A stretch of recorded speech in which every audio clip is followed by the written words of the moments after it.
Hi everyone, my name is Daniela Felix, and this is Long Story Short, a project of the 2024-2025 EPCC UTEP Humanities Collaborative. And today we will have a conversation about Lillian Hellman's Pentimento. You can see it hopefully. And I'm here with my ex-professor, my drama appreciation professor, the Karber. It's so nice having you here.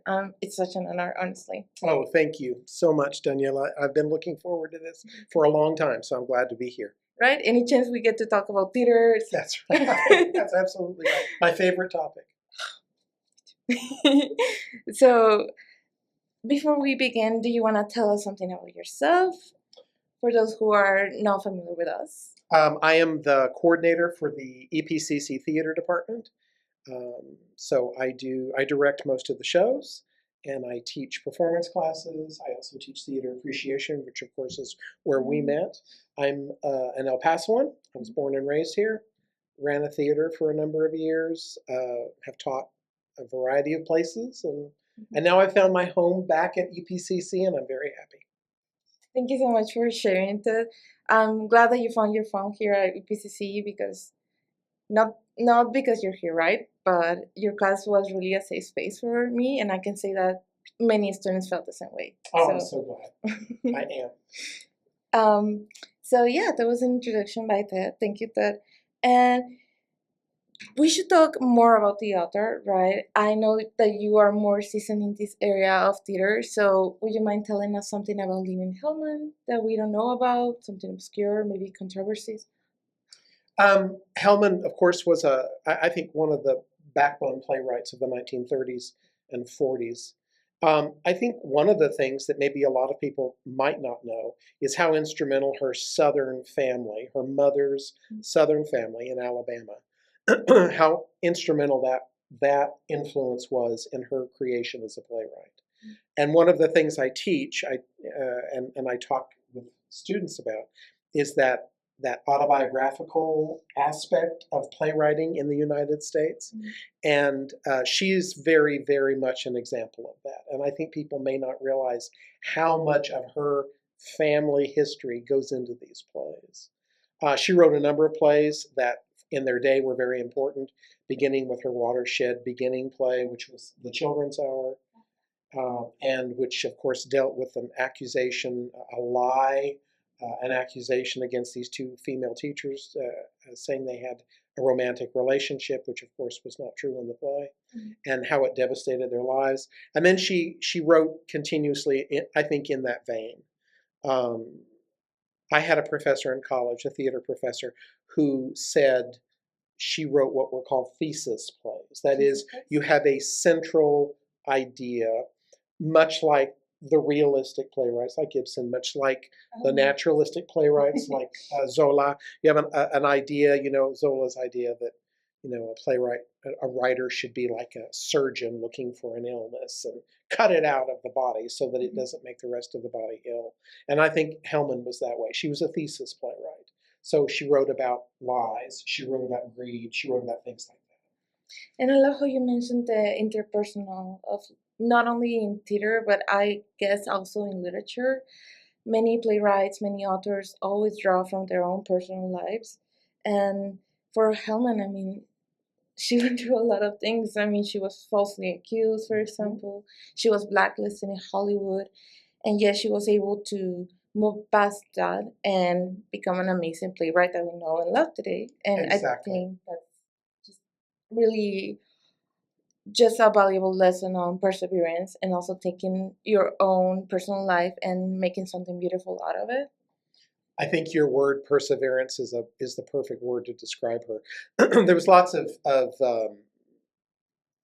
conflicting stories about that period, but what we're talking about, as you well know, is the House Committee on American Activities, which was headed by, of course, Joe McCarthy in the 1950s, who was assisted by Roy Cohen, and they sought out, like the realistic playwrights, they sought out that disease in American society, which they called communism.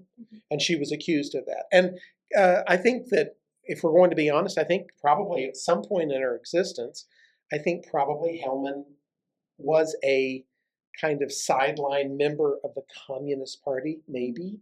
But I think she probably never had any interest in being an active part of any political movement that had this very structured name to it. So I think it was just kind of like, I think she bumped up against the communists, and because she bumped up against them, the House Un-Americans Committee came after her. So just for the fine, basically. Exactly. So we should talk about her more later on, but right now I want to give a little bit of a brief explanation on the text. So Pentimento is an autobiography by Lillian Hellman, and it's divided by 7 sections. But today, as Steve knows, that loves Lillian. But today we'll be focusing on the theater section, which is which is such a beautiful area because, like I mentioned previously, literature and drama, they're like this. They're clasped together, and they are so interwoven, and it can never be broken, that bond. So that, again, you're more knowledgeable of Lillian. So do you want to give us an overview of the text, whether it's the autobiography or just the theater section? Let me guess. The book, I think, I came in contact with the book many years ago. There was a film version made of part of the book, which is entitled Julia, which you and I have talked about. And someday you and I are going to do a long segment about Julia, and we're going to talk about all the gossip about Julia. But the book is written in this kind of, as you say, autobiographical voice. The thing that always strikes me, because I've read and reread the book so many times, and I always think, oh, I'm probably going to get bored with it, or I'm tired of reading it. And I go back to it, and I cannot put it down because it's so fluidly written. And the thing that I love about the text is it's like talking to a friend. So I pick this book up and I open it, and wherever the pages fall open, I start reading, and I'm like, oh, this is my friend Lillian Hellman, and she's going to tell me about her life. And I love that quality of the writing. I think it is so inviting and so inclusive of the writer. She wrote three collections of memoirs, autobiographies. For one of them, the first one called An Unfinished Woman, which was very literally an autobiography up to the date where it came out. And then she wrote one called this, which is Pentimento, which is a painter's term. And then the last one she wrote, something called Scoundrel Time, which focuses specifically on the House Un-Americans Committee. And so she led a fascinating life. Definitely. One which caused lots of drama. In lots of ways. Hey, we live for drama. And so I think that there's all kinds of fun things to talk about when you deal with the text. Definitely. For me, it felt the same way as you. This is my first time, honestly, reading Pentimento, but there's something about her voice. It's just like so alluring, and it does feel like talking to an old friend. Like, oh, Lillian, yeah, from high school. Exactly. That's right? Exactly right. It's wonderful. Yeah, she truly is. Well, so we're getting now started with the questions. So let's begin. So yeah, like I mentioned previously, I know this book is made of 7 sections, but which one was your favorite passage of this chapter or of the overall book? I want to hear your thoughts, though. You're so insightful. Well, like all people who have to have texts in front of him at paper, I can't deal with the internet. And then I have all pieces of paper stuck inside because I'm older, and so that's the way I deal with the world around me. You make bookmarks out of everything. Exactly. I have pieces of paper that I tear up and shove in the book. I think that one of my favorite things that she says in theater comes at the very end of the selection. And I'd like to read that, and I'd like to talk about it. Okay. Go ahead. She says, as the closing remark of the piece, she says, the playwright is almost always held accountable for failure, and that is almost always a just verdict. But this time I told myself that justice doesn't have much to do with writing, and that I didn't want to feel that way again. And she's talking about her separating of herself, her separation that she went through from the writing process. She did eventually kind of back away from writing. She definitely backed away from playwriting, and she started working on this, but I think that she grew to a point in her life where perhaps writing didn't serve the same purpose that it served earlier in her existence. And she continues in her writing. She says, "For most people in the theater, whatever happens is worth it for the fun, the excitement, the possible rewards. It was once that way for me, and maybe it will be again, but I don't think so." But look at this. I literally have it highlighted. So we found the same Please piece. use I think that's an extremely telling piece of writing, and I think it kind of encapsulates why she wrote the piece. And we're talking specifically about the piece that's entitled Theater. Um, when I read it, I always, because of the way my mind works, and I think you probably will understand what I'm saying, because of the way I was trained as a theater artist, and I have a bachelor's degree in English, and so you were taught to search for structure and and meaning and symbolism. and I don't ever look for that here. I look for the beauty that's encapsulated in it. And I look for the wonderment that it brings me as a reader. And I think that's what I always look at. And I think that that's what she's saying, that wonderment for her of the theater, of writing for the theater, of putting the words on the page may not have been the same as it was at the beginning. And I think it isn't. I wrote when I was young, and it's different for me now. Oh yeah, you told us that you wanted to be the next Tennessee Williams. Oh, absolutely. I saw myself as going. I mean, I was going to the Tony Awards, and I was going to get a Tony Award. I could see myself on that stage being given an award by someone famous. Well, that never happened. But my life has been very, very charmed, and I don't have any regrets. I love that you mentioned the beauty of theater, because again, I'm an English major, so we get caught up in what does this mean? What does the author intend by this? So sometimes it really is not that deep. Sometimes it's just about appreciating the beauty and the feelings that this author enforces in you. Absolutely. And I think she does that. Wonderfully. Yeah, absolutely. Yeah, I believe in that too. So let's move on to the other questions that I have for you. Oh yeah, so your background in theater, you are a thespian, you are a director. For those of you who don't know, that has a play coming out. It's You're a Good Man, Charlie Brown, which is pretty exciting. It's happening this summer. So with all this knowledge and all these years and years of training and being in the theater, is something that surprised you about Hellman, like the way that she sees theater in this chapter? I think she underlines something that I think all theater people understand, and that is that there has to be some reason that we do it.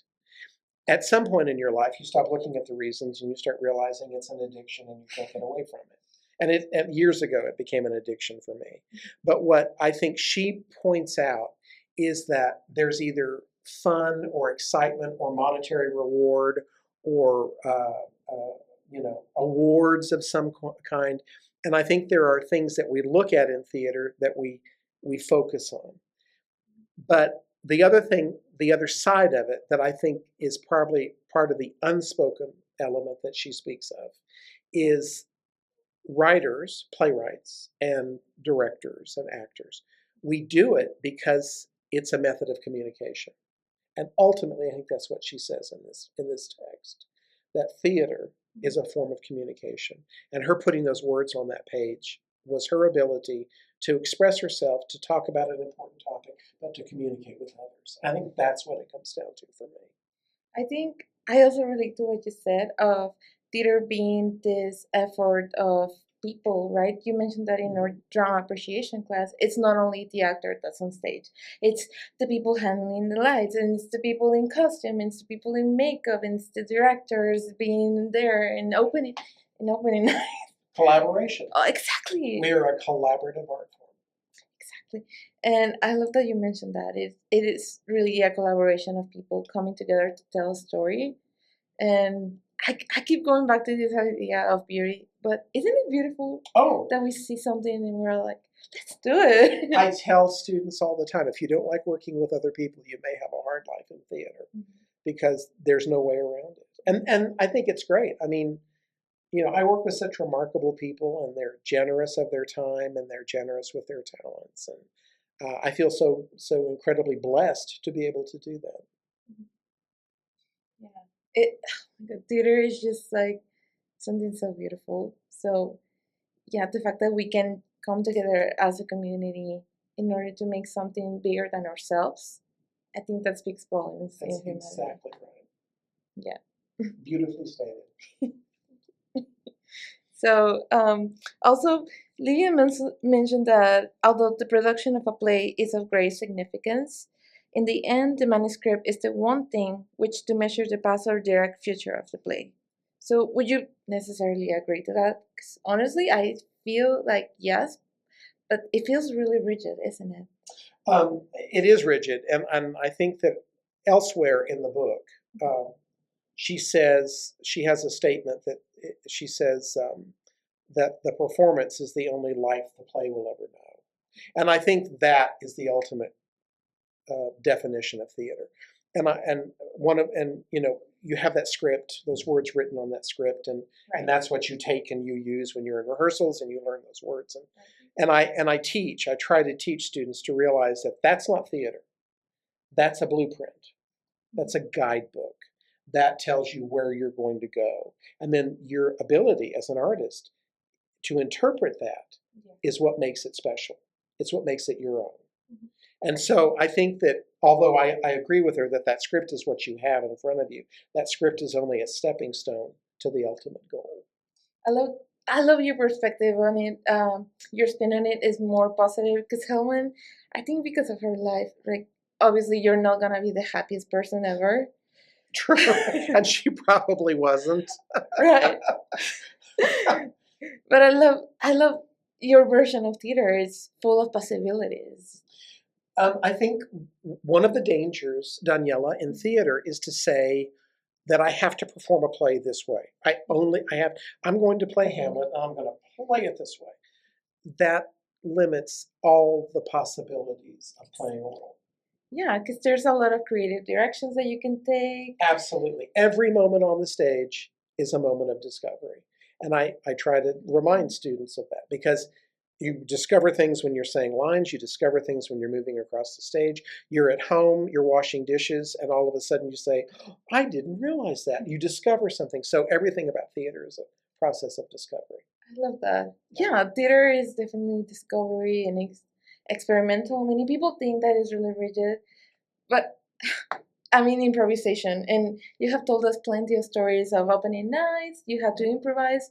There was even a lead actor that even flaked at the last minute, right? You Oh even yes. mentioned that. Oh yes.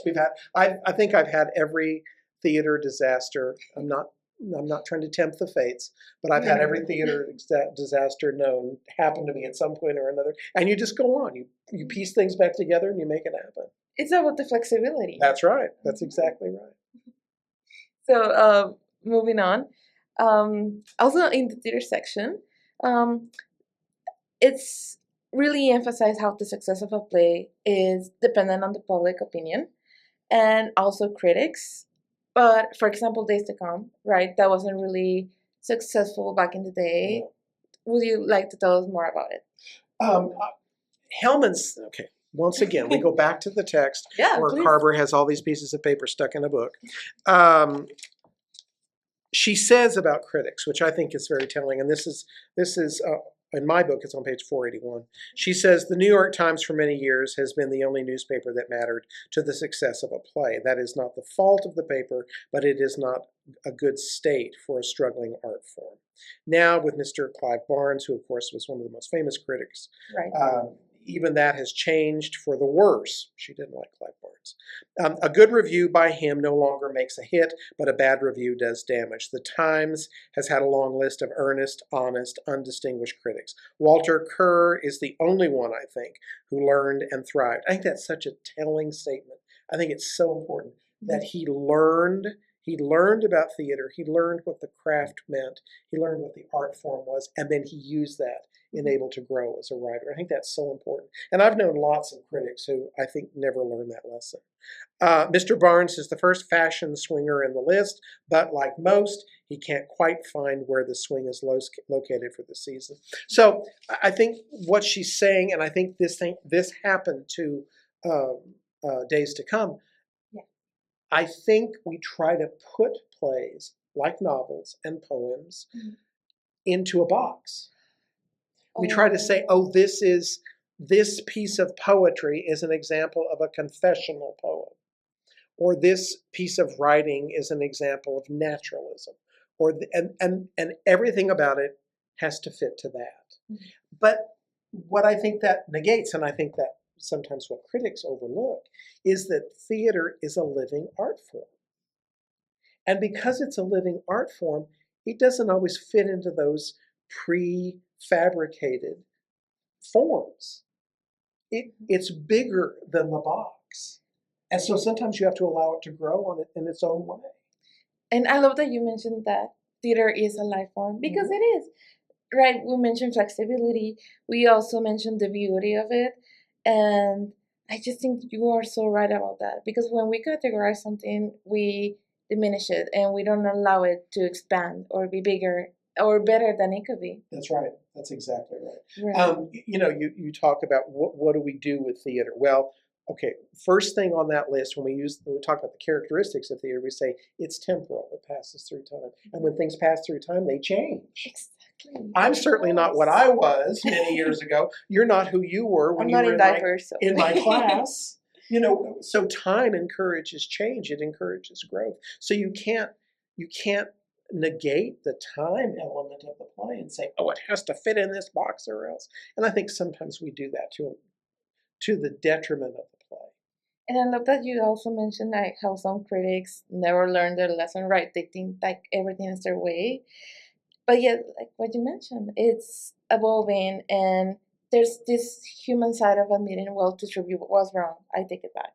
Well, I don't know if you can take it back. Can you take back reviews on Twitter? Well, I know they have. I know some critics have apologized for things they've said. Probably the big ones, the ones that work for the big important papers, and probably wouldn't. But I do know some have over the years. There's a famous story of when the very famous actress Vivien Leigh played Lady Macbeth. Kenneth Tynan reviewed her and just said horrible things about her. And later on, as he got farther away from the production and farther away from what he said, he eventually apologized for what he had said. He said, I think my assessment of her work was inappropriate. So sometimes they do. Yeah, but it's really refreshing when they do, right? Absolutely. Because they're people just like all the rest of us. Right, it is just owning up to a mistake, or maybe you were having a bad day, and or you overlooked something. You overlooked something that you didn't think was important, and now you realize how important it was. Like you mentioned, theater is temporal. We give it time. Passes through time. You can't overlook that. So, I love this conversation. Really, I do too. Temporal. It's very fun. I'm having a great time. Let's extend it for a couple of hours. I know, right? Sleepover. So I just wanted to ask you this. So as you read through this theater section, did Hellman influence you or change any idea that you had of theater, or maybe reinforce an idea that you had in theater? I think she was instrumental in my understanding of character. I think that's her great gift. I think her plots are strong plots. But I think her gift is to decorate those strong plots with really, really creative characters. And you and I were having a conversation before we started this about a play she wrote called The Little Foxes, which is probably her most famous play. And in it is a character, a female character, whose name is Regina. That's the central female character. And I said, Regina is very fun to play because there's so many possibilities. And I think in some way Hellman taught me that. You don't have to, a character should be a human being, and so should have good sides and bad sides, and should perhaps at times be manipulative and at sometimes be caustic and it sometimes be sweet and innocent. And I think Hellman's really good at that, and I think I learned that from her. I also think I learned, Daniela, from reading this text so many different times and experiencing her language. What I noticed with this text, as we said earlier, we kind of touched on this, there's an ease of the writing. There's a kind of gentleness of the writing. It's almost as if it's stream of consciousness. And I love that easy quality of the text. And I think she taught me that not all writing has to be $500 words and lots of big sentences. It can be simple. And the simplicity is its beauty. I love that. Simplicity is beauty. Yes, because we get so caught up in, especially as English majors, I guess we can relate right to writing the most original metaphor, the most original poem ever written in humanity. We write a great simile and then we have to think about it for 3 days. Exactly. Yes. But like most of the things that can be said have been said. Correct. So there's nothing new under the sun. Exactly, but Hellman does that either way. She is simple with her characters in this really human and just natural way, right? It's almost really like primal, right? The way that the characters behave. And yes, I can definitely agree. You know, Hellman says in the book, and I've read this elsewhere as well, she thought she was not a good creator of male characters. She thought she was a finer playwright of female characters than she was of male characters. But I'm going to tell you something. Those males in the Little Foxes, they're pretty good. I mean, if somebody offered me the opportunity to play one of them, I would play one of them. I wouldn't turn them down because they're very well written characters and they're fun to play. And you have all kinds of, nuts and bolts you can move around and make them very juicy and fun. So I think she second guessed herself as a playwright in that regard. I don't think she saw herself as a great creator of male characters. But I think she wrote really good ones. And I think she even limited herself, right? The way we limit theater sometimes. Right. So that idea of being like, I cannot write male characters, I can only write women characters, limited her in a way. And yet, I think she just was an amazing writer, right? And her characters are, despite of her beliefs, they are human, and that's what matters. Like, it doesn't matter if they're like bad, as long as they're human. Right. They're good. That's right. That's exactly right. And that's the thing about it. You can't. And Lillian should have known this. You can't judge a character, and her characters were well drawn. So she should have, that should have not been a concern for her. I think her male characters are very well put together. Julian Bernier's in Toys in the Attic. That's a well-drawn character, really well, and it's a male. So she could do it, and she did it well. But I guess because most of her life she was spent like second doubting herself and being ostracized by the public. And I mean, especially in the spotlight, theater, I guess theater is more harsh than cinema or right. It could be. It could be. She notes in the book, if you remember, she notes at one point, she says, after the Second World War and after the activities of the House Un-Americans Activities Committee, she notes, things changed in the theater. And that prior to that, the theater was kind of a different sort of place. And after that, it became a place that became more monetized. And it was much more interested in making money. And the success of a play was very, very strongly attached to how much money it could make. And she points that out, I think. And I think that maybe that's one of the reasons she backed away from the theater. One of the reasons she did not write as many plays as she had previously.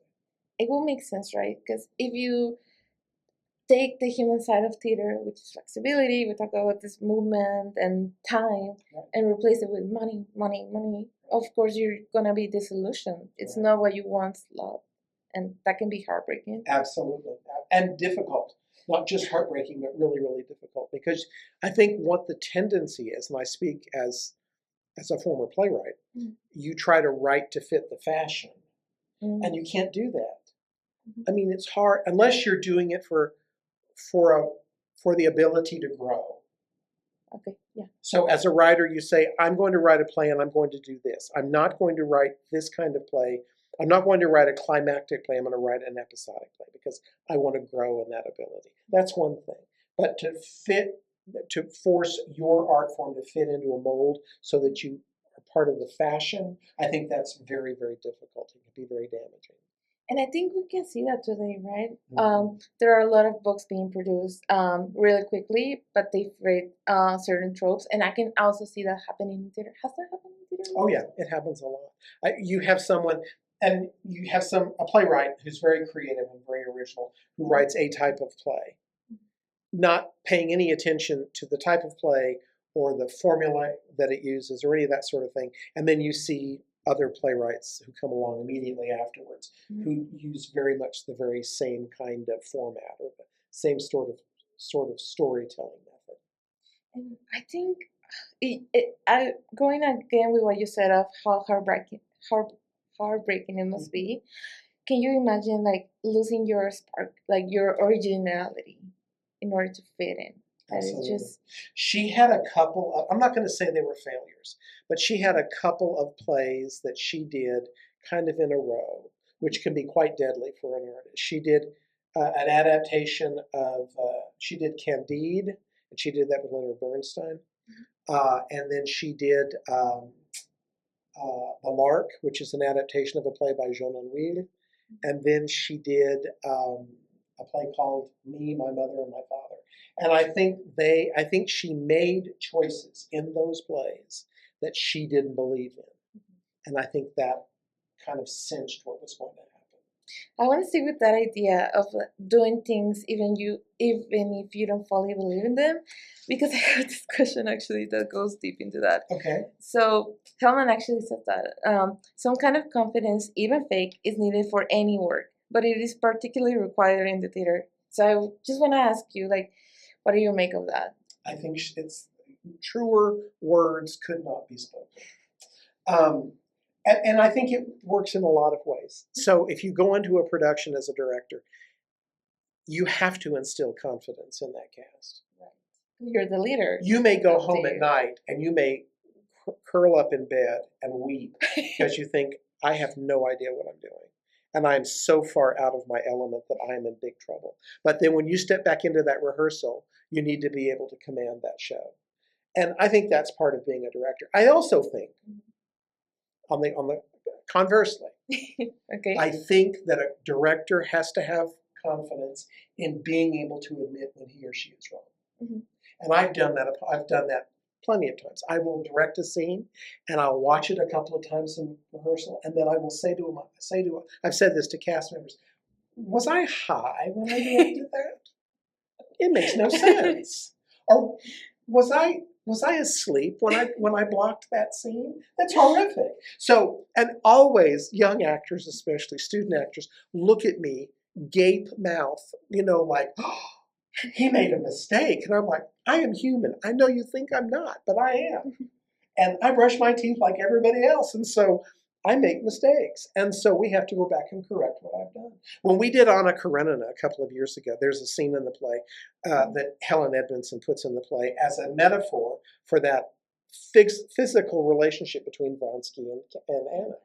And there's the famous horse race scene. And in the play, it represents that first experience that physically that Vronsky and Anna have with one another. It's their consummation of their relationship. Right. And so he's literally riding Anna in the play as if she were a horse. And I reblocked that and redirected it probably 6 times.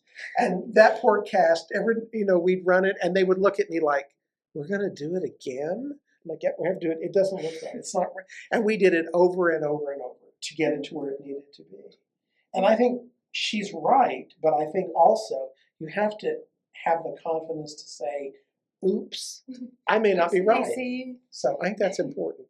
And especially being courageous about meeting and the humanity of theater. I know we keep going back to a lot of ideas. Well, it's about people. I had a playwright, a playwriting mentor years ago, and I would write plays, and they would be full of, like Hellman, they'd be full of these big lofty ideas and these techniques and thesis ideas, and he would say to me, Ted, plays are about people, not about these big lofty ideas. I'm like, oh, I keep forgetting that. I'm sorry. So it's important, and we're not being repetitive, Daniela. We're being thorough. We're Academics. saying this is what it is. It's about people. Right. Yeah, and I love that you said that because a lot can be said about that, about losing the human aspect of drama and literature in order to fit in an idea, an abstract Yes. idea. So Yes. I love that you mentioned that because I can see that happening today. I mean, even And in the past.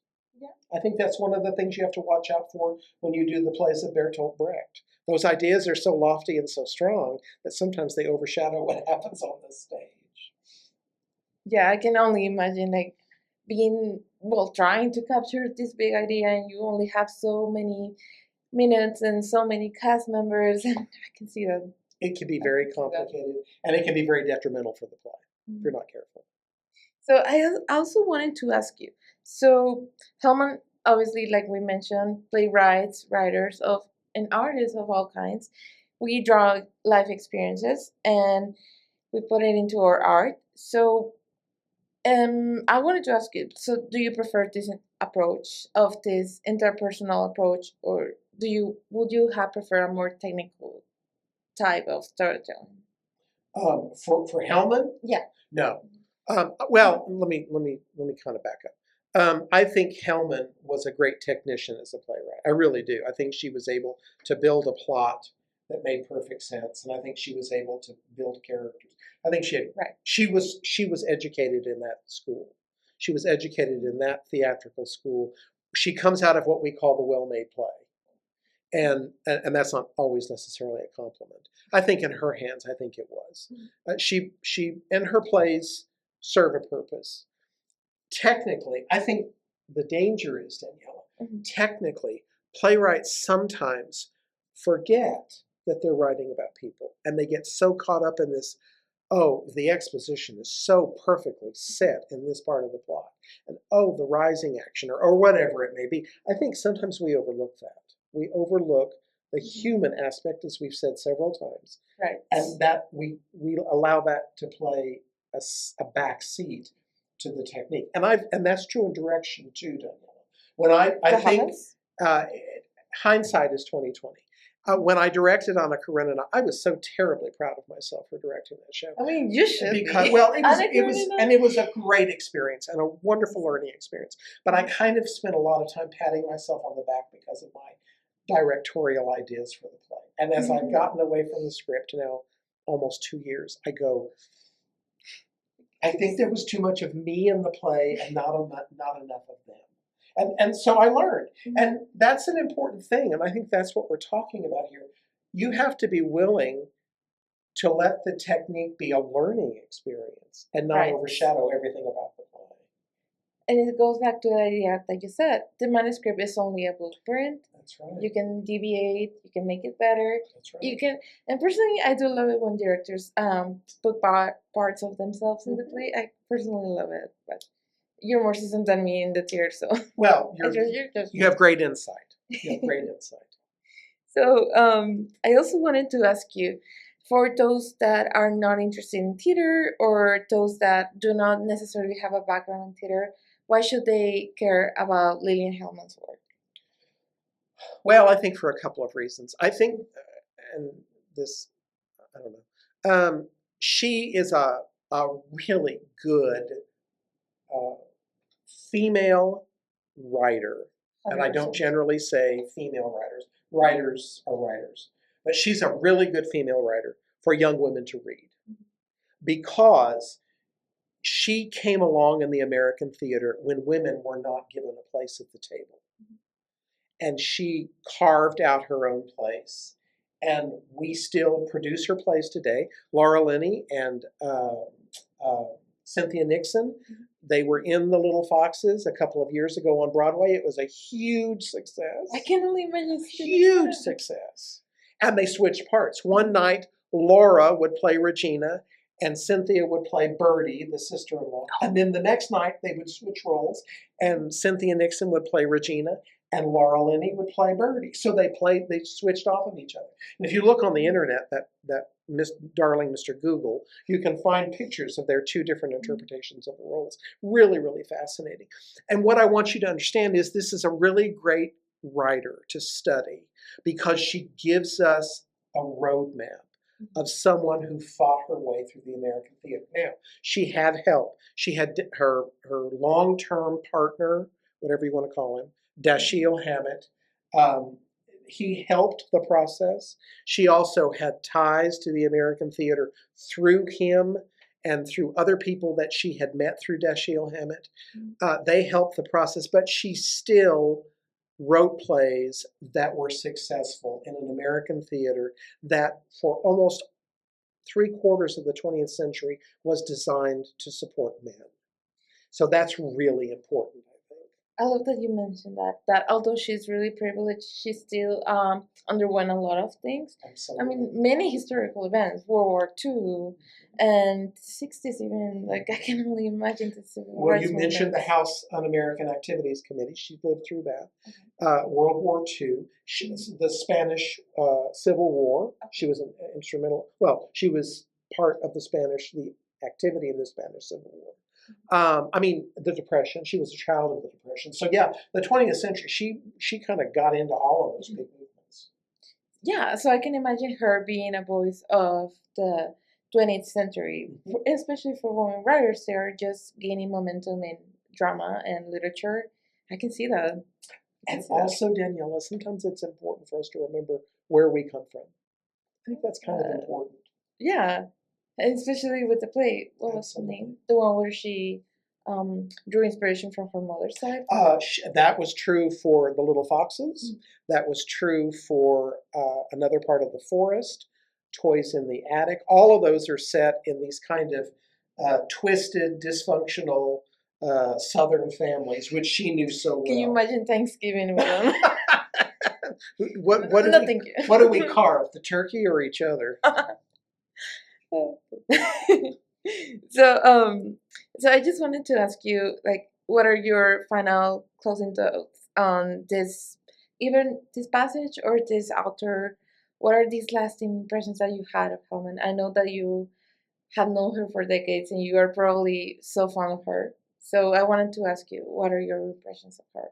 Well, like I said earlier, it's coming back to an old friend every time I go to these, either her plays or her memoirs. And she writes things I understand. She writes in a way that I understand. She creates plays and characters that I can relate to and that I understand the technique of doing. And so it's kind of like going back to a favorite part of my past. And it's so enjoyable because I remember where I was when I first experienced it, and I experienced it anew, and I think, oh, these things don't go away. They don't, for me, they don't become passé. They don't become boring. They become richer with time.